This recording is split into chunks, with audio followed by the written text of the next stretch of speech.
portion of the briefing that we're going to discuss today, you're most likely going to deal with once you get into block 8 right now.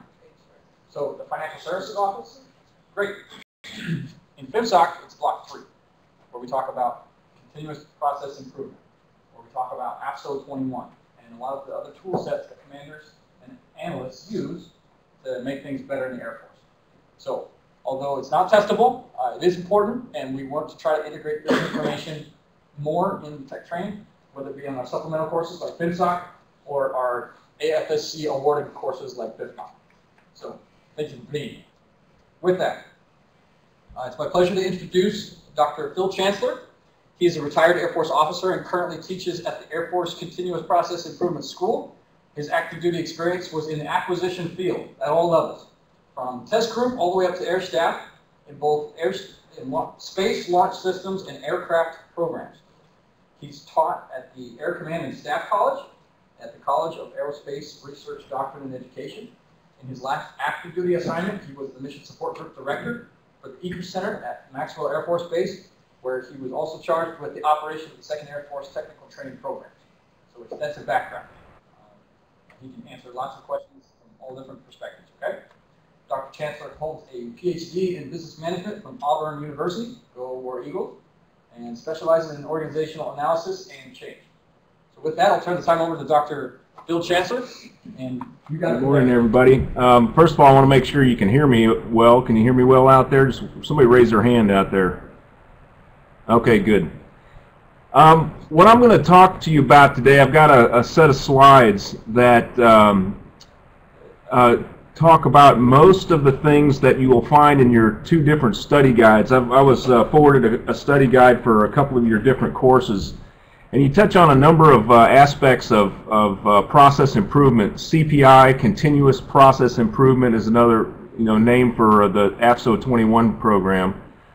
And what I would like to do is I'm going to kind of go from a big picture to a small picture with this. And what I mean by that is I'm going to talk a little bit about the program in general and where it started. Then I'm going to talk about strategic alignment and deployment, and then how do you use process improvement tools to further strategy. Because in the end, what we're trying to do with any of these type of tools is to meet the strategy of the organization. So let me go ahead and go through, get started with this.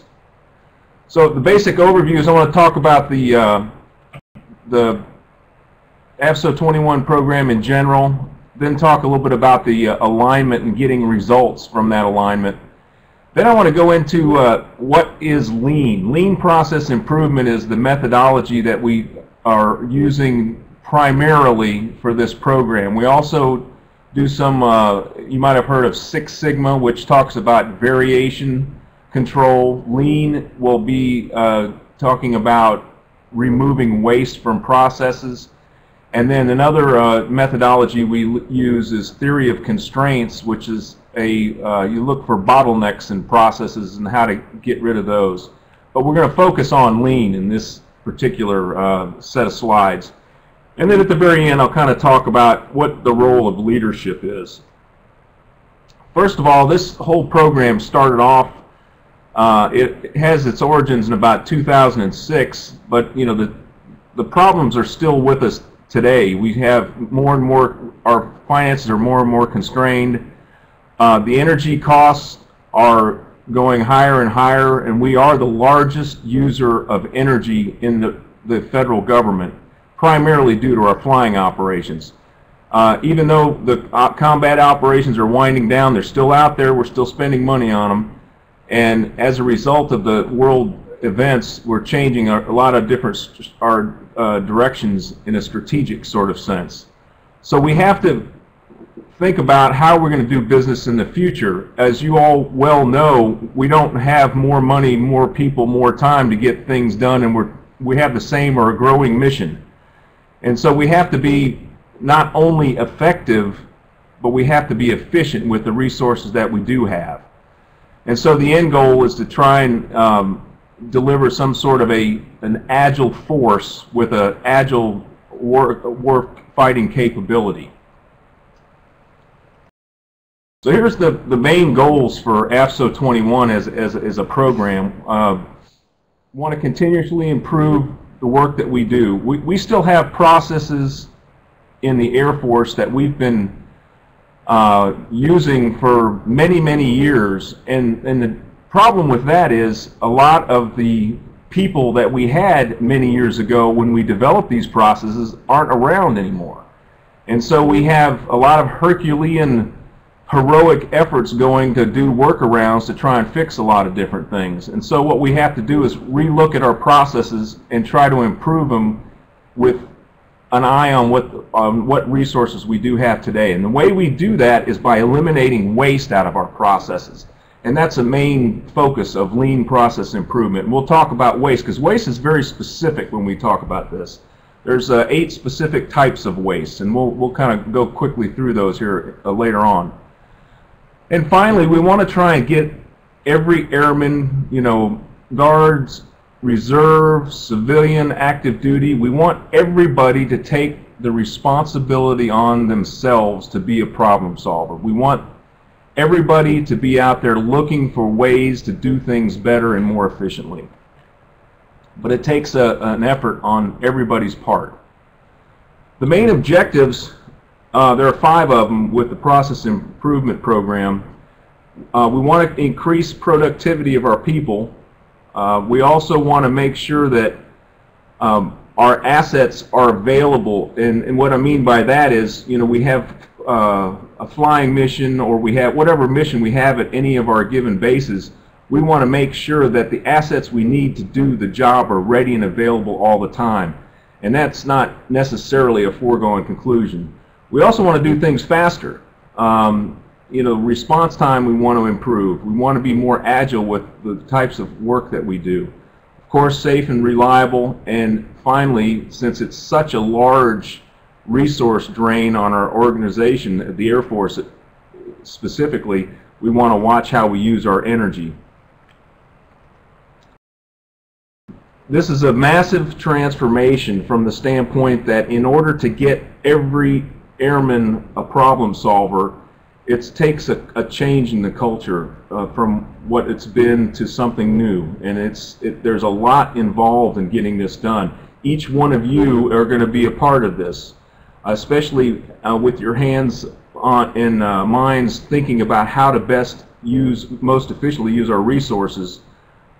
This job, a lot of this culture transformation comes down to the work that you do.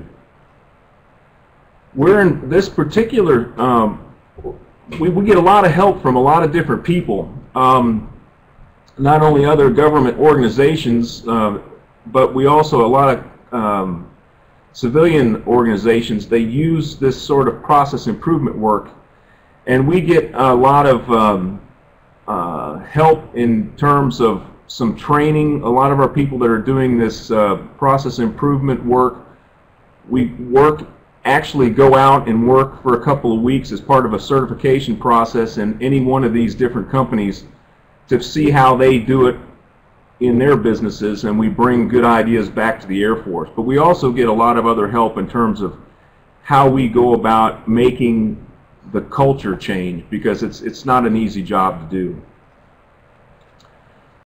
So the basic overview of the program is that it's a model, it's an Air Force model that uses Lean Six Sigma theory of constraints and a methodology called process reengineering, which is essentially, throwing out whatever you have now and completely starting over again. But we want to make sure that everything we do, any kind of increase in combat capability, gets linked directly to the Air Force strategy and the Air Force mission. And I'll try to see if I can draw that picture for you here in shortly. Finally, one of the things that's really important is that it's not about making presentations and doing PowerPoint slides and following metrics per se, but it's about getting results. We want to change things for the better. And one of the good things about lean process improvement is that when you lean out a process, you're getting rid of work. There's stuff that we do nowadays that we just don't need to do and still get good good output, but we have to kind of think through how we remove some of that work so that we can make it the most effective on top of being efficient. Now here's one of the things that's going to affect each and every one of us directly. Process improvement has been added into the new version of AFI 90-201, which is the Air Force Inspection System AFI. And it talks about some specific things that are now going to get graded at every unit whenever there is an inspection. I'd also like to note that as of 8 May 2014, just a couple of weeks ago, Air Force Instruction 1-2 was issued. And it's the instruction that covers commanders' responsibilities. This slide that you see in front of you right now is directly out of 90-201. However, it also is specifically mentioned in this new commander's responsibility AFI. So there's a direct charge by the Chief of Staff to every commander of every unit in the Air Force that this is what they're getting graded on. If you'll notice, you come to play up there in that top right-hand corner with managing resources. That's going to be something that's going to be specifically laid on the shoulder of the people that are taking the course you're in now. But it also has to do with down in improving the unit, the strategic alignment, the idea of getting data-driven decisions, which you all know well how to make and how to work with. And as we go through this briefing, I'll try to tie all this together and show you a business model that shows how all this can be executed. Okay, so we're going to start at the top. This is the broad look, and this is strategic alignment and deployment. And what SA&D does is it basically takes our strategy from a vision.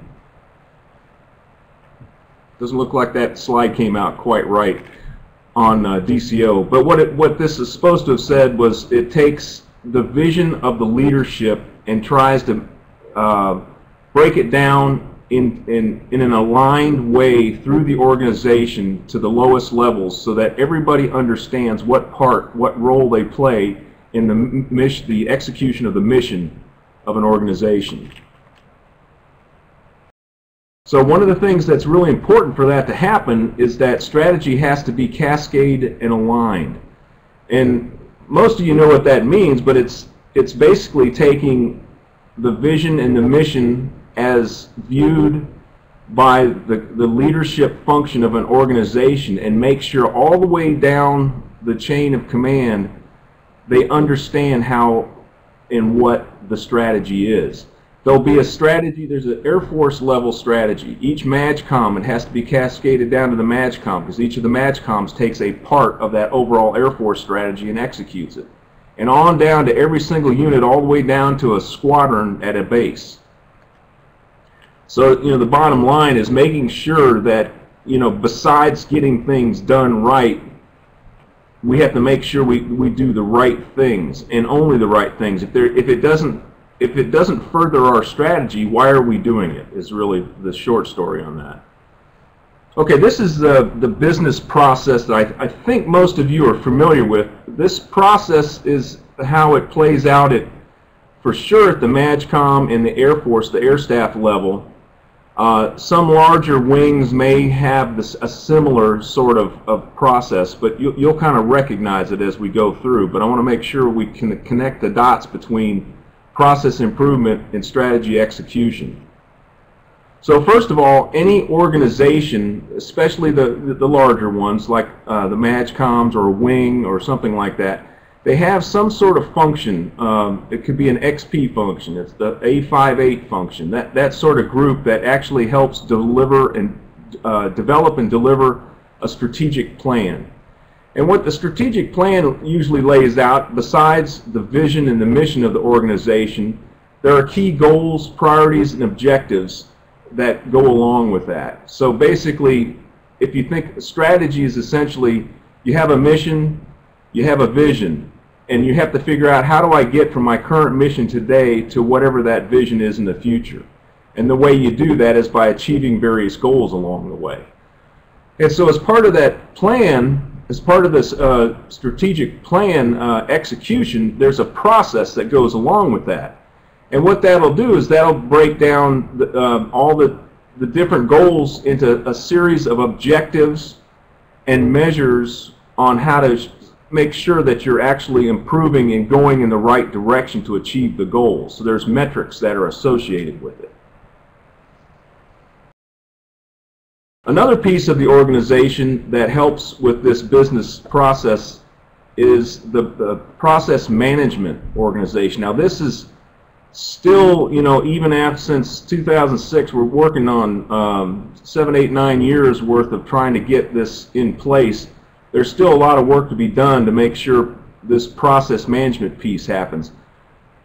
But the way it should execute is you take the objectives that are laid out in the strategy execution process, and you'll find that you're not, you know, maybe there's some problem with executing an objective. You know, usually a commander will look at all the objectives and they'll have some sort of a stoplight chart that has red, yellow, green saying, hey, we're meeting our objectives or not, and kind of some explanation of why. Well, when we're not, like they're yellow or they're red, that's when the process management people should be getting involved. And they'll create some initiatives to figure out, well, how do I close the gap? And that's where the action plans come into place on what are we going to do to close that gap. In the meantime, there are people, the resource managers like you all that are out there, and you're working on you know, the out years in the POM sort of forecast. You're working with the current year budget, and there's also, you know, the manpower people out there that are also talking about faces and spaces and that sort of thing. Well, in order for this whole thing to work, there's a decision-making process that's laid on top of that, and that's usually some sort of a corporate structure. Now, at the Air Force level, you'll have, you know, the panels and the committees, but typically at the MAGCOM and wing level, for instance, at Air University, we have a council, board, and group level. We don't go down into the panels or committees level.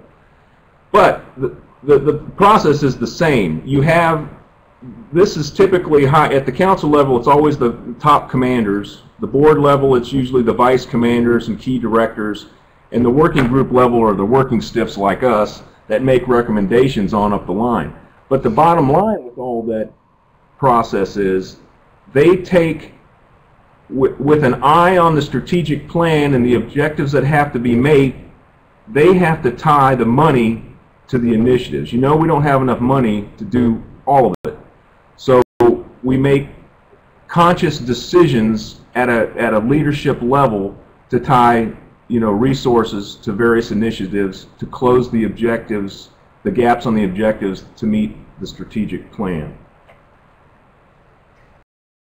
Now this is an old version. I think I'm not sure if all of you are in AETC, but this is kind of being changed around right now with our new Commander General Rand. It has a different process that he's going to work, but it's still going to have some of the same characteristics that are important in a strategy execution process.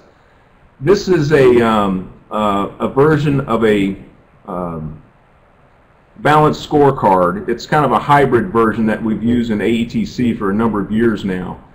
But it's an important document that a commander can have one single sheet of paper effectively and be able to run a large organization to make sure they're executing strategy.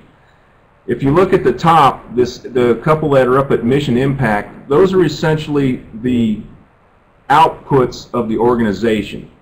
So AETC, the reason it exists and the output that it creates for the Air Force is deliver a highly qualified expeditionary focused force. And that means, and there'll be information that go along with each of these blocks that kind of explain what that means.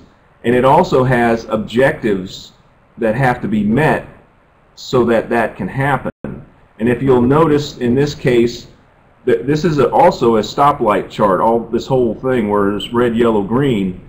And each one of these have something, some sort of objectives that can be measured behind them.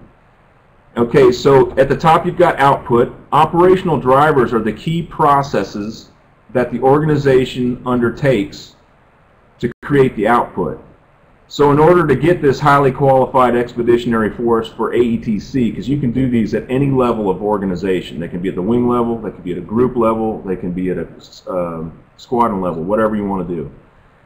But in order to do that, AETC recruits the force, they train the force, and they educate the force. And there's other objectives that go along with making sure all that happens.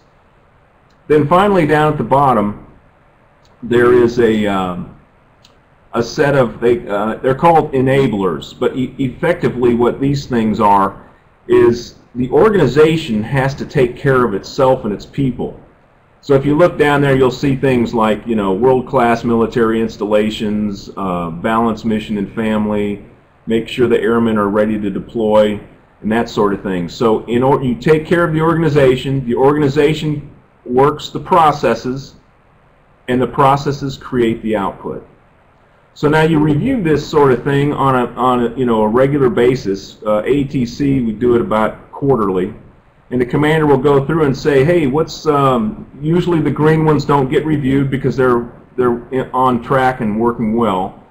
But what they'll do is they'll say, let's pick one of the yellow ones. I'm not going to go into that red one up there because that one's a little more complicated and it's going to be hard to kind of explain why it's red at this point in time. But so let's just go to one that's a little bit easier so you can see the process, how it's supposed to work. So on a regular basis, you review it. So let's pick one out. We're going to pick the attract the best candidate mix objective, and which essentially says to it's a recruiting service objective. They're the champions for this one. And the idea is they want to get the right mix of candidates to come into the Air Force for whatever job they're trying to recruit for. Well, in this particular one, if you noticed earlier, it was yellow. So there was a problem with meeting this objective. And so if you go in there and you peel the onion back again, you figure out, okay, so and this is what the commander would do at a review. You say, well, what's the problem? Why is that yellow? Well, in this is during they'll have this during some sort of a review. They'll check out the measure and figure out why we're not meeting it. Well, in this particular case, there was a gap between, they were trying to recruit people to be nurses for the Air Force.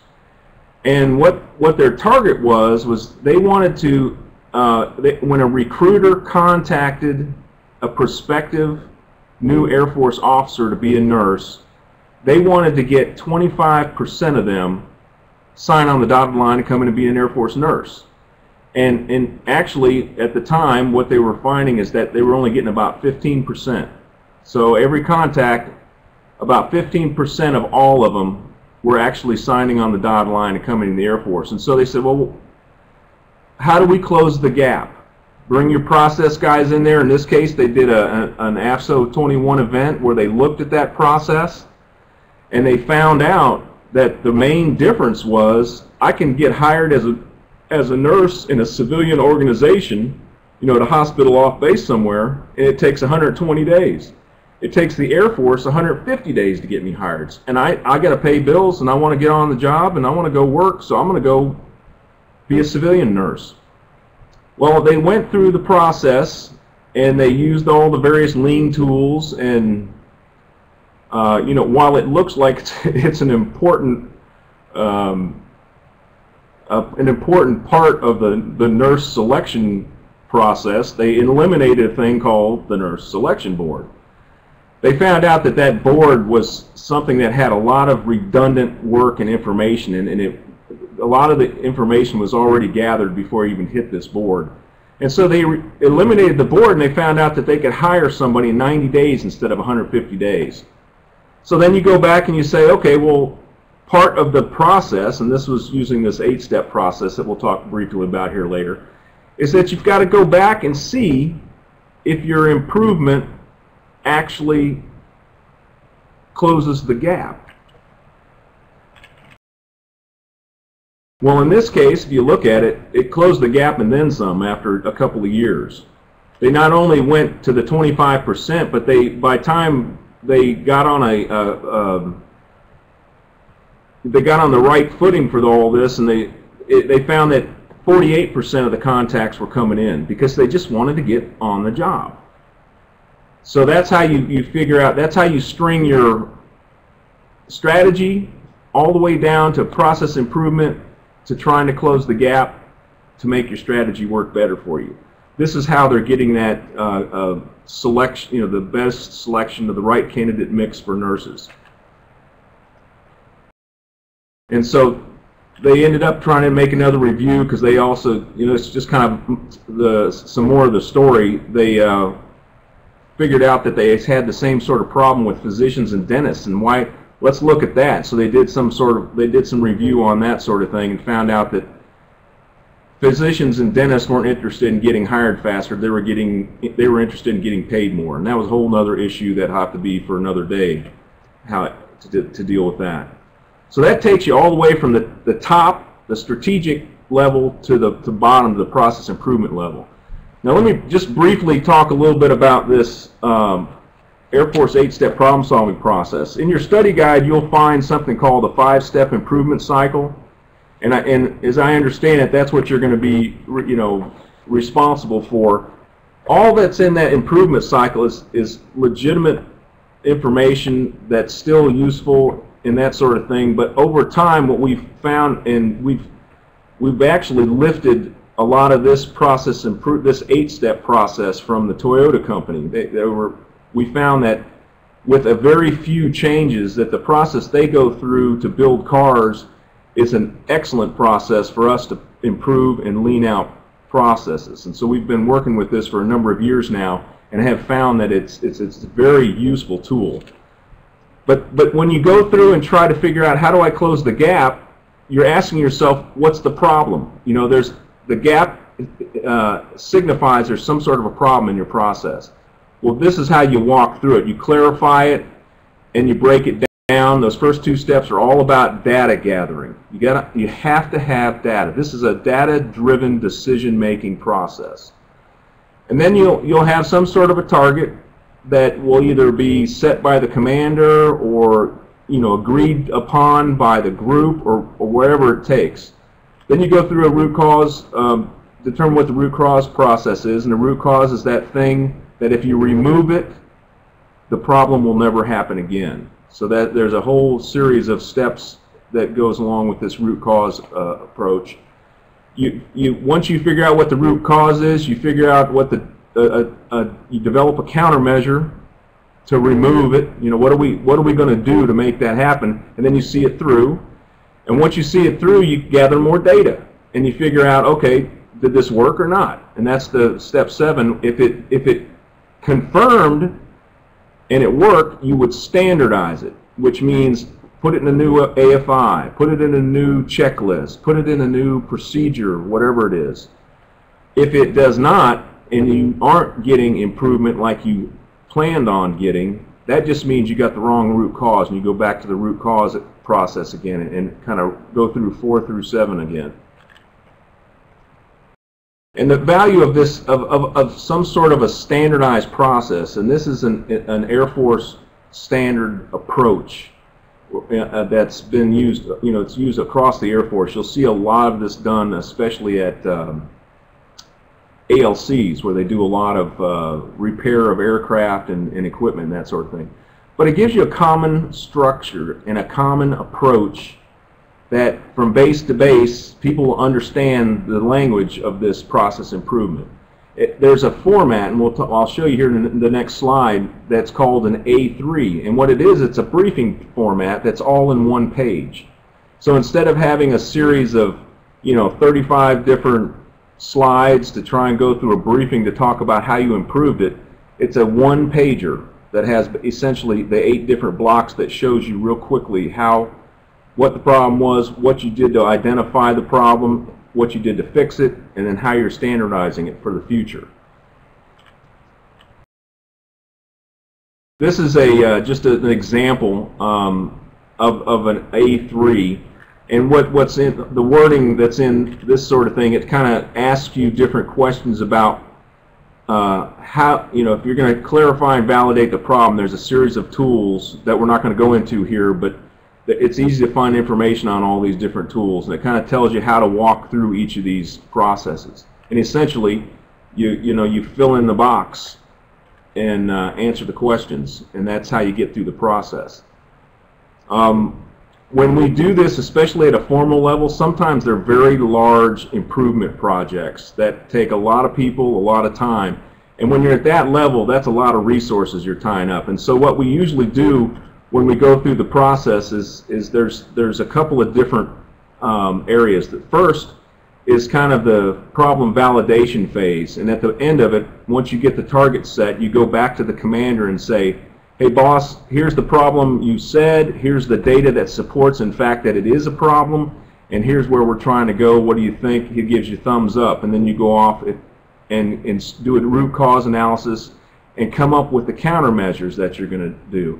And then you have to get back with your boss, because what happens at the end, if he agrees on the countermeasures, that's when you're going to start talking about using resources.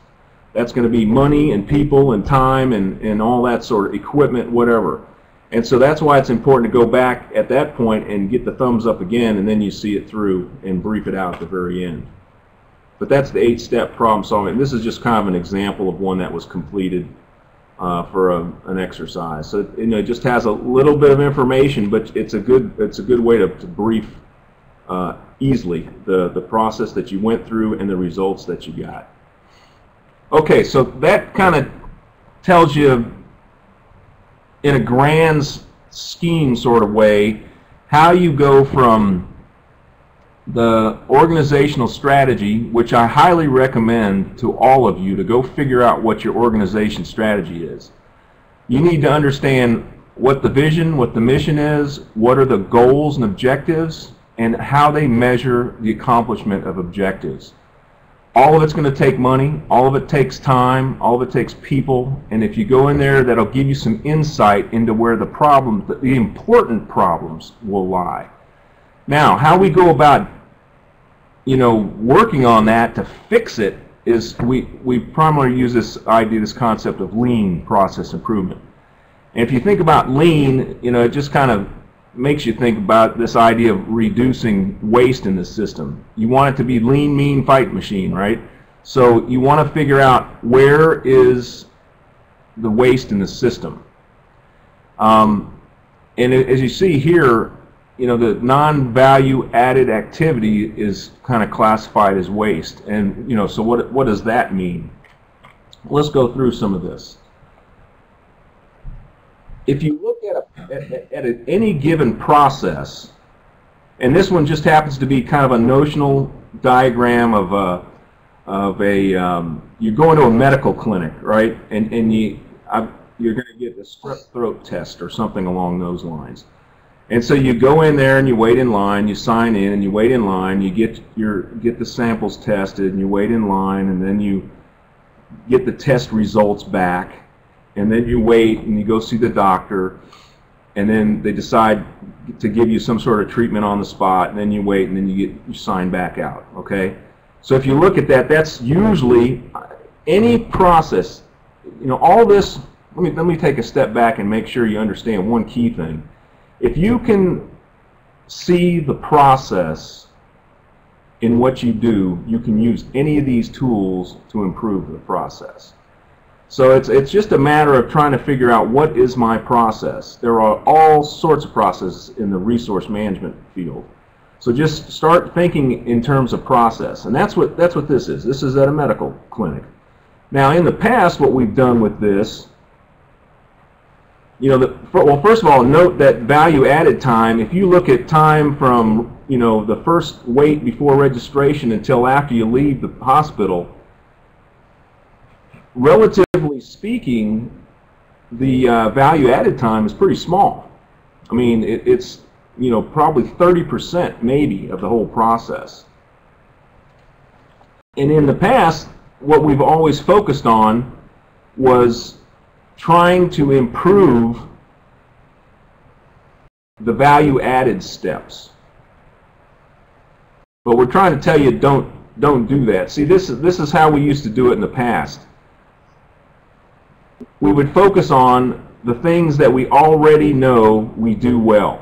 Just think about it. Any job you do, you're an expert at it.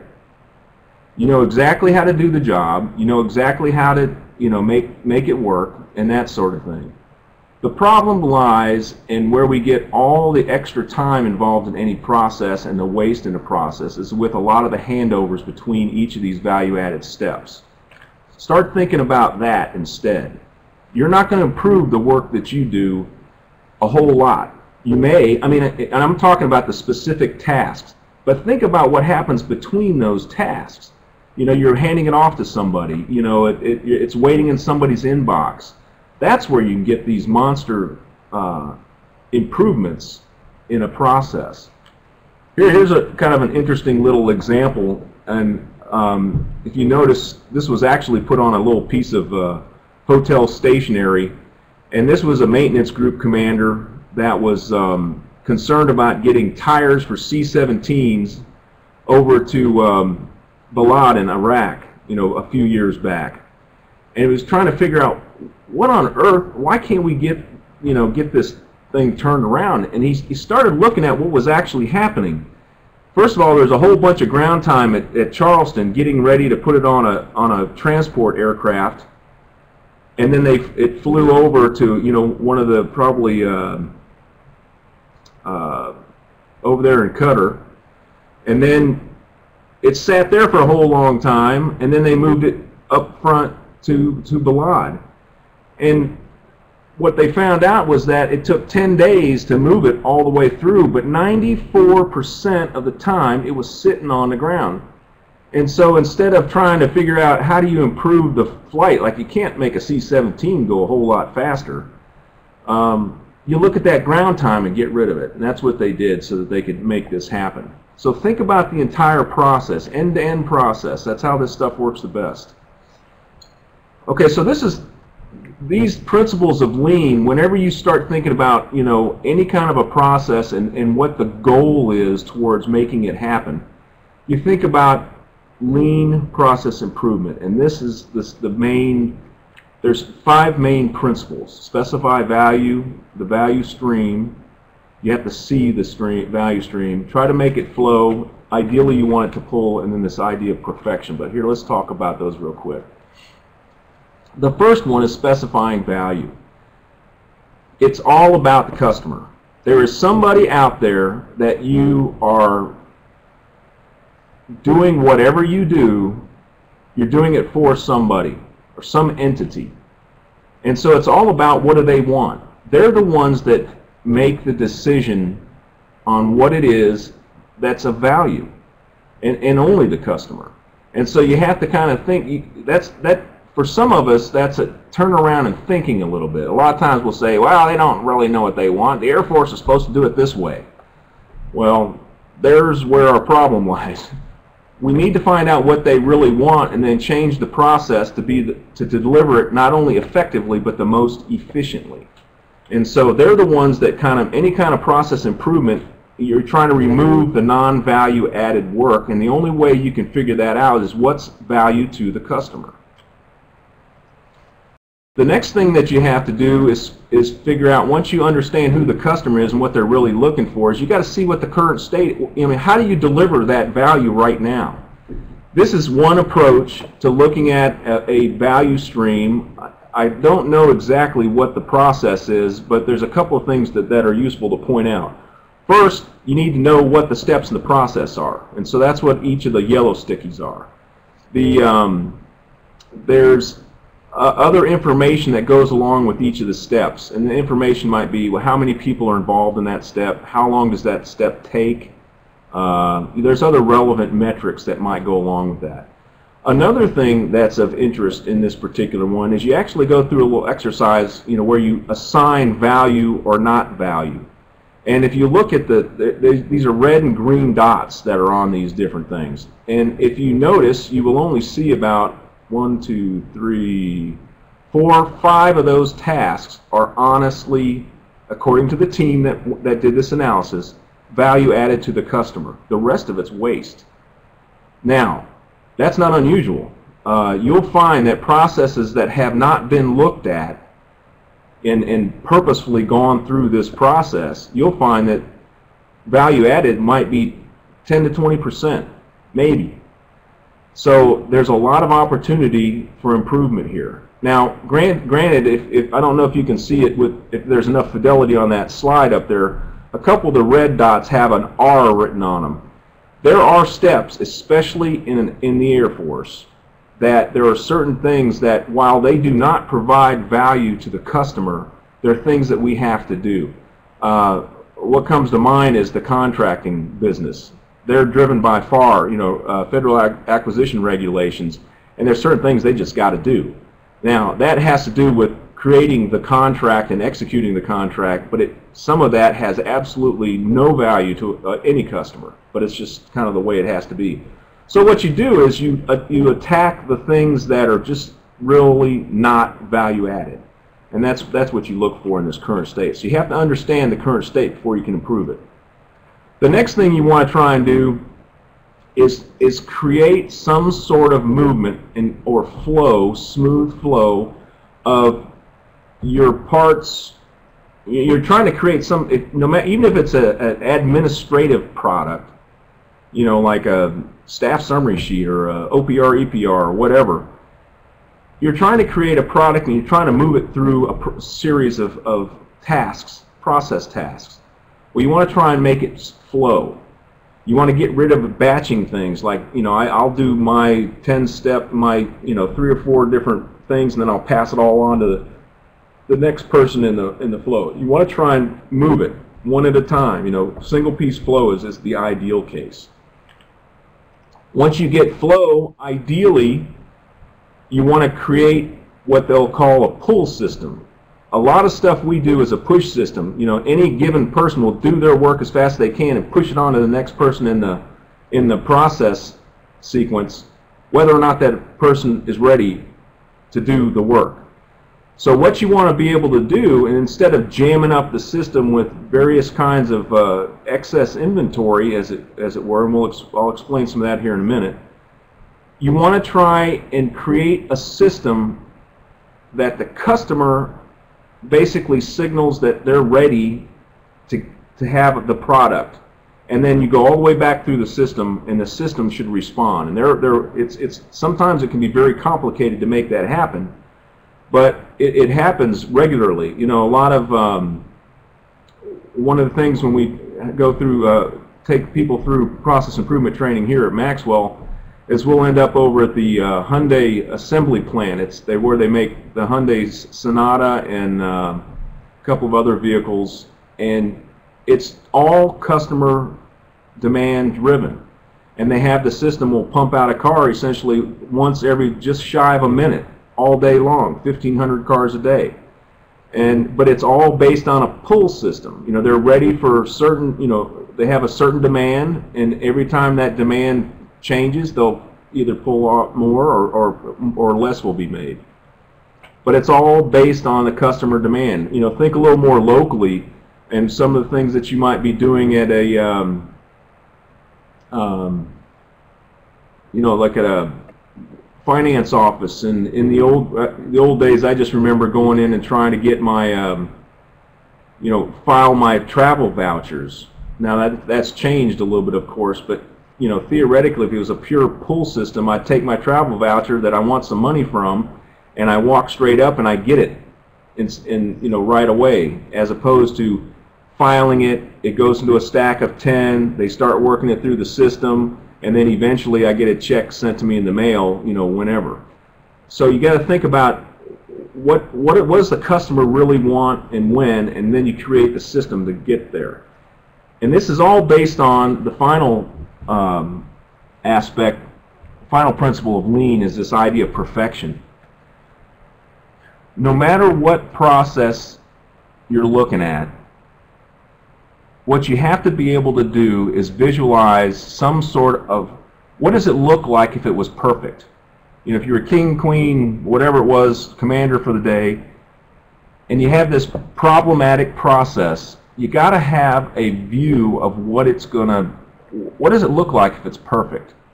When you when you go through this and start improving it, you might not ever get to perfection. But if you don't have some sort of a vision, essentially it's, you know, it's like a strategic vision.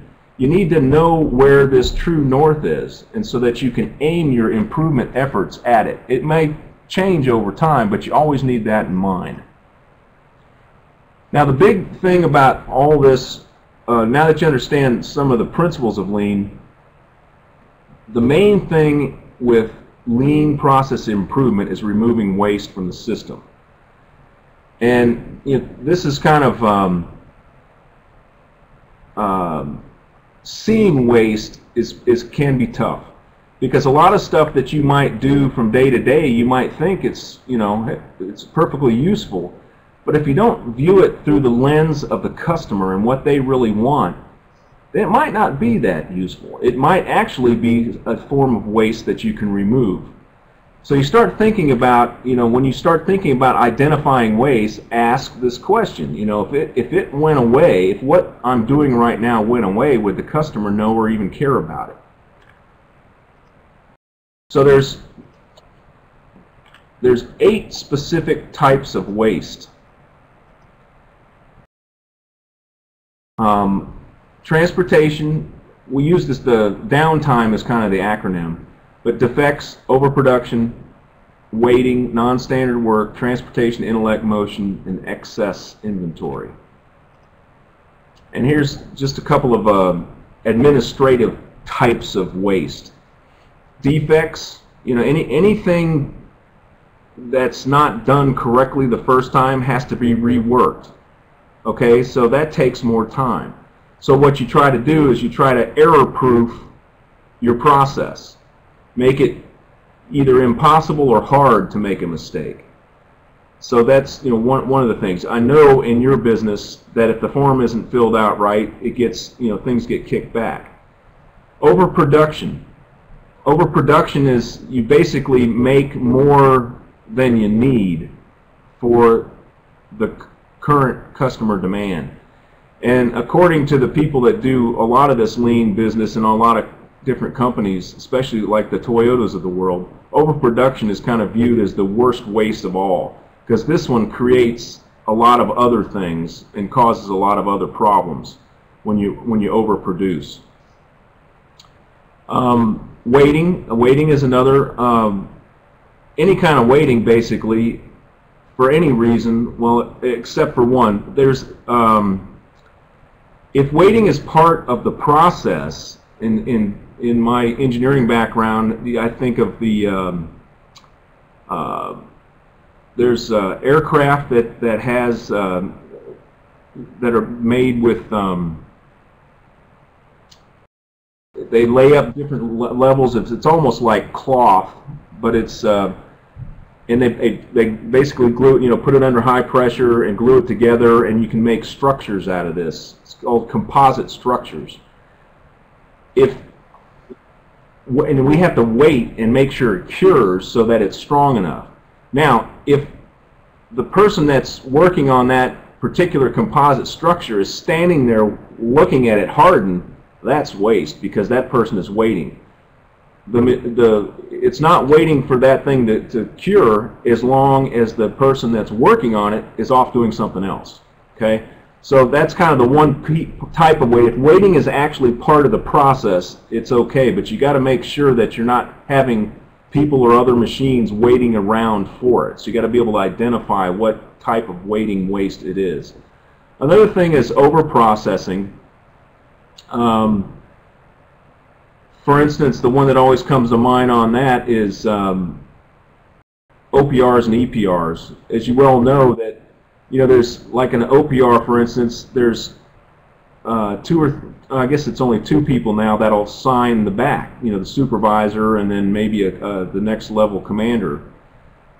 Well, how come it still has to go through all the commander secretaries and all this person and all that person? You know how all those things work, and sometimes it takes a long time to get them through the process. But that's a type of over-processing non-standard work. Any given organization does it differently. That's non-standard.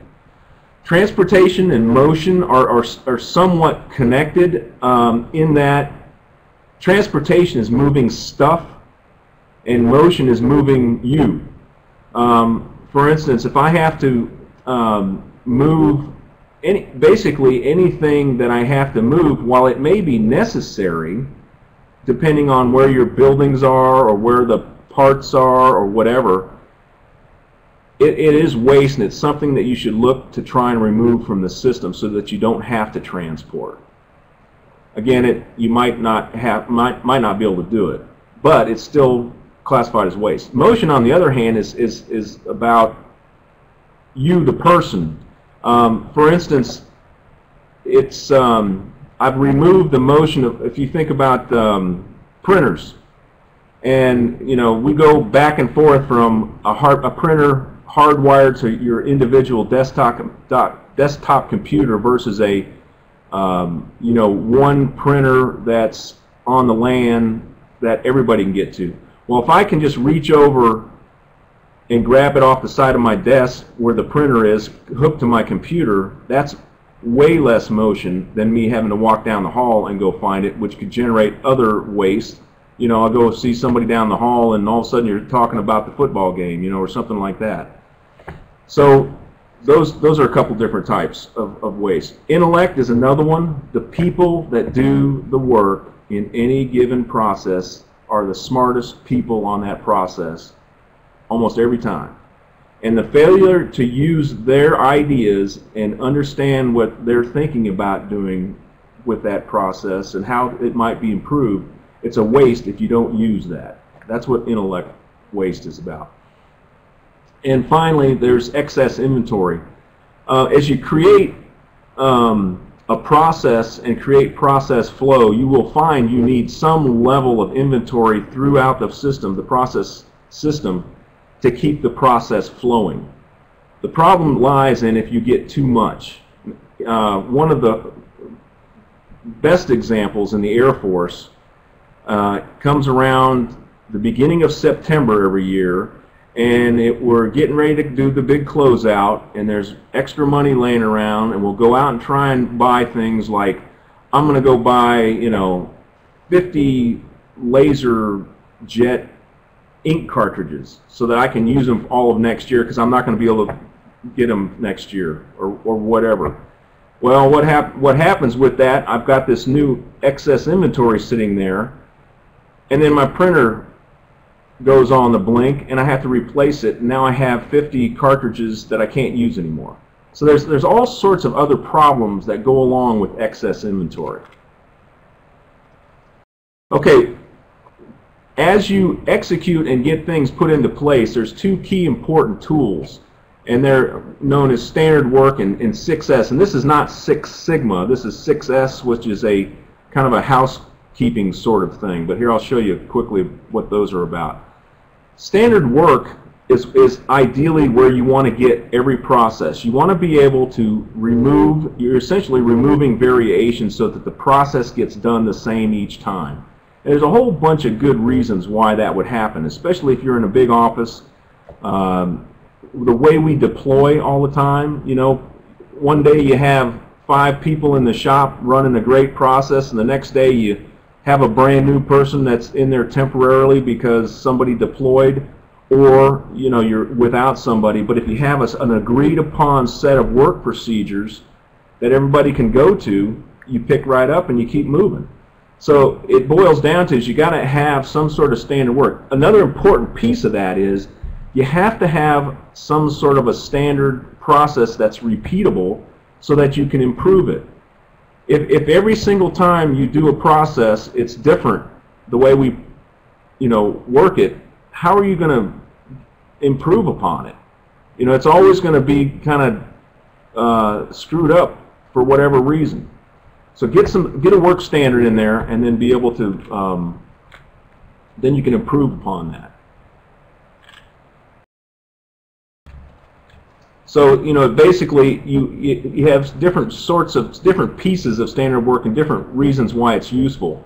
If you have some sort of visual controls, there's a certain maybe there's a checklist on a wall, or there's a here's how we're going, some measures that you can show how the process is working. And whenever there's problem, it might help you identify where the waste lies. It gives you some sort of a best way of doing things. The standard work that exists today in any organization is basically what that organization thinks is the best way to do it now. You can always improve upon it. There's always waste in a system that can be teased out. Standard work is also owned by the people that do it. So having somebody, like a director of an organization or somebody say, here, do it this way, while we may get stuck with that, it's not necessarily the optimum way, because you want the people that are working with it day to day to day so that you can get the best standard out of it. It's also a great training tool. New people walk in, show them the standard work, they can hop right on it. Learning curve is very short. And you got to have a good standard in order to improve it. The other piece of besides standard work is this idea of 6S. If you look at the woman here at this desk and thinking, there's all sorts of stuff stacked up, think about your file manager in your computer. Whenever somebody says, hey, why don't you go find that briefing that they gave the other day, and unless you're really an expert at doing some search, which people are getting better at, you need to have some way of getting at things that you want quickly. And that's what 6S is about. And this can be done in your garage at home. It can be done in anywhere at home. It can be done in your computer file manager. It can be done in your office. It can be done on your desk. And the 6S's are basically sort, where you get rid of things that aren't required anymore. You might go into a big storage. We used to have around here, we 6S'd them so they're not around anymore, but we used to have these big storerooms full of old computer equipment. So the idea is get rid of what you don't need. Make sure what's left is very accessible. You know where things are. Keep it all clean. Keep your desk clean, keep the floor clean, and that sort of thing. You can really see this going on at the Hyundai assembly plant. They do this. It's amazing. You can eat off the floors, and you know exactly where everything is. You can see it. Then you have to, the key to all this is to standardize a process so you can go back after and make sure this doesn't, if you think about how your garage is, you clean it out once a year for spring cleaning and then it gets all full of junk again. Well, the idea is if you standardize a process where you keep going back and you keep putting things back where they belong, then you're going to keep it clean and organized so that you can find everything. And then you have some sort of a sustainment activity to keep it from unraveling. And again, the 6th S is about safety. So make sure as you're going through this that you identify and eliminate whatever safety hazards there are out there.